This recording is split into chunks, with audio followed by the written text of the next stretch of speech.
to unbox. So the box is still pretty OnePlus like. It's got the red and black finish, very similar to what we have seen from them for quite a few years.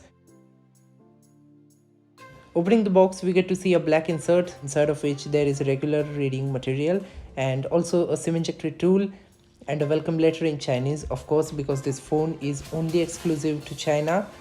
And here again we get to see a safety information booklet and a quick start guide. That's followed by the OnePlus 10 Pro itself, and then we have a colored soft case.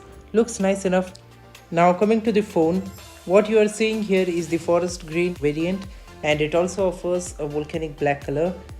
So the camera array, it reminds me of this Samsung, but it's not exactly a copy paste job here, where Samsung had this nice extension of frame itself. OnePlus breaks it up. While the frame is still metal, the camera array is ceramic and it happens to look quite nice. OnePlus claims to have used some microcrystals here, which looks quite subtle. So I actually like the design and also the finish of this phone. Now to give you guys a quick walkthrough around this device, on the right we have got the power keys and the alert slider. To the top we have got the secondary noise cancellation microphone. The volume keys, they reside to the left. To the bottom we have got a primary speaker, USB Type-C board and a SIM injector tray. Talking about the good things is that this USB Type-C port is USB 3.1 spec, so faster data speeds, and earpiece up top also doubles as the secondary speaker. So we have stereo audio output and it sounds nice. Now the display that you are seeing here is very similar to the OnePlus 9 Pro. This one's is also 6.7 inch again, AMOLED Quad HD plus 120Hz refresh rate.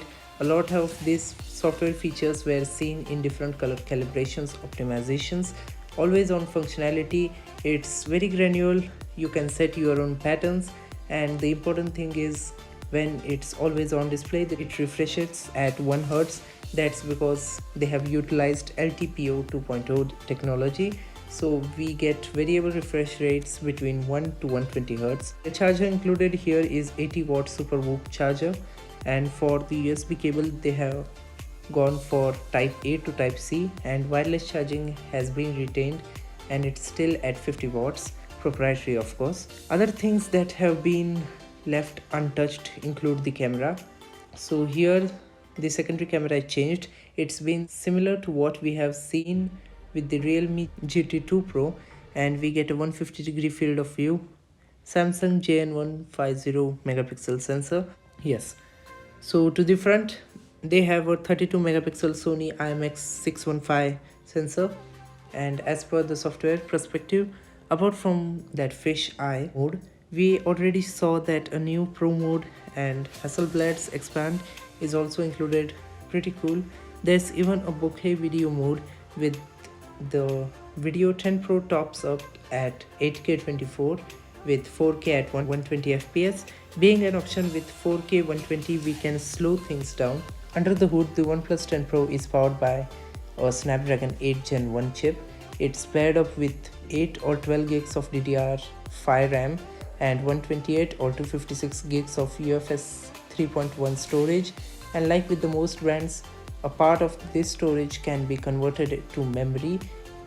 So that's a memory expansion. That's a box checked again with Unto. I was not able to cross that million mark third time in a row, and the Geekbench multi-core scores are not really impressive. Hopefully they should be able to address it with a software update in the future from a practical performance perspective. And some features like hyper responsive touch and ultra steady frames, they have been talked up a lot, but they only work with certain preset list of games. That might be caveat. And despite being color OS, things felt snappy and responsive, and it seems just fine here. It includes a lot of user-friendly features like smart slide bar with an option to multitask, write it from here, or have floating apps. Open appless reachability is even available here. From customization perspective, we have already seen different features. On the top of that, we get a variety of granular controls to make this just your phone. Okay, so all that said and done, let's finally talk pricing. The OnePlus 10 Pro has launched the same price as OnePlus 9. did last year in China. But this phone is only exclusive to China, so if you want to buy it, you need to import it from China. So that is it for video. I hope you guys liked it. So my name is Sanket, this is Creative Innovative, and I will see you guys in the next one.